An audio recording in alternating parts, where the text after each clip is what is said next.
Hello students, please subscribe the channel, drop a like, share and comment. This is exercise number 17 of the Progressive Monthly Magazine, September 2022 on the speed of 100 words per minute. Start. Though this is the first occasion on which I have in person attended a session of UNESCO, I may claim that in spirit I have always been with you and followed your deliberations and activities with the keenest interest and sympathy. This I have done as I feel that, in view of the disaster which threatens the future of mankind, UNESCO alone offers a faint ray of hope.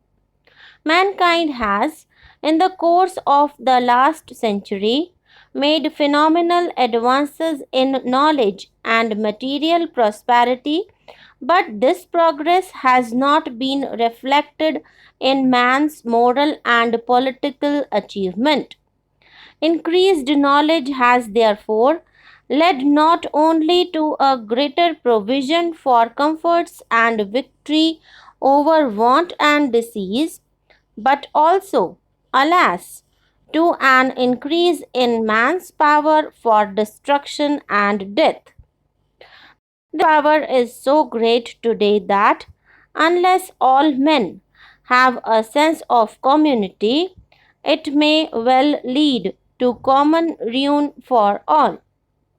It is only through a re education of man that we can create that sense of psychological unity and common citizenship which the technological unity achieved by the advance of modern science requires of man.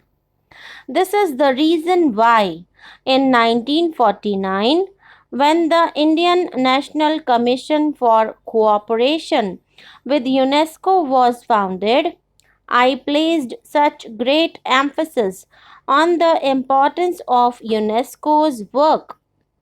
I pointed out with regret that while the United Nations were founded for the achievement of peace and unity, the result had, in fact, been the division of the world into two warring camps. It is true that some progress has been achieved here. In place of a multitude of nations, each struggling on its own, the United Nations present a picture of two solid blocks array one against the other. Nevertheless, to any man who looks forward to cooperation and friendship among nations, this picture can bring no message of hope. It seems that the only hope lies in UNESCO, which asks to achieve unity in the field of education, science, and culture, even among those who are politically divided. I feel that if UNESCO could achieve its objectives and create understanding between different nations on the cultural plane, there is hope that with time the cultural understanding would make itself felt in the economic and political fields also. In the course of the last 2 years, my hope in UNESCO and my apprehensions about the United Nations have both increased. It is true that UNESCO is barely half a dozen years old, but these few years have been of immense significance for the future of man.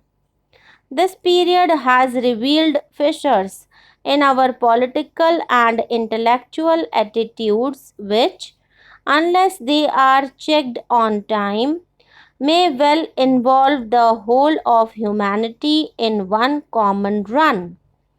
It is therefore necessary that we should attempt to evaluate what UNESCO has done during these turbulent years and survey its past achievement so that we can map out with greater confidence the course of its future action.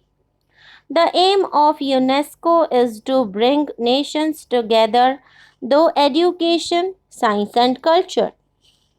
Ever since its foundation, UNESCO has yearly passed resolutions and adopted programs to achieve that end.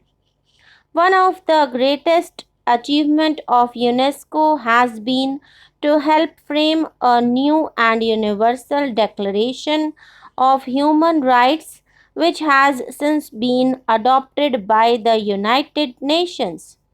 Similarly, in the field of technical assistance to underdeveloped countries and the restoration of educational and cultural facilities in the war devastated countries, and in the exchange of persons and ideas between different nations, considerable progress has been achieved. Even more important is the project which UNESCO seeks to adopt for the provision of fundamental education to immense areas of the world as yet without adequate facilities. It is a sad reflection on our civilization that almost three-fourths of the adult population of the world are still unlettered. Literacy and ignorance directly contradict all our professions for the rights of men and constitute a threat to universal democracy, peace, and progress. I should like to congratulate UNESCO upon its realization that it is only by improving the human material through education in the less fortunate areas of the world that prospects of world peace can be secured. While no one can for a moment question the program of UNESCO in these fields, I feel sure that you, Mr. President, and you, Mr. Director General, will agree with me that UNESCO cannot succeed in its objectives so long as the fear of war and destruction cripple the creative energies of man. Unless this threat can be averted, all our efforts to advance education, science, and culture seem a mockery. If the world is to be saved from disaster, we must, as intelligent men and women, decide what steps UNESCO can take to avoid the threat of war. It will not do to say that the questions of war and peace are primarily political and do not concern UNESCO, which is a body devoted to the advancement of education, science, and culture. That cannot be so always as such.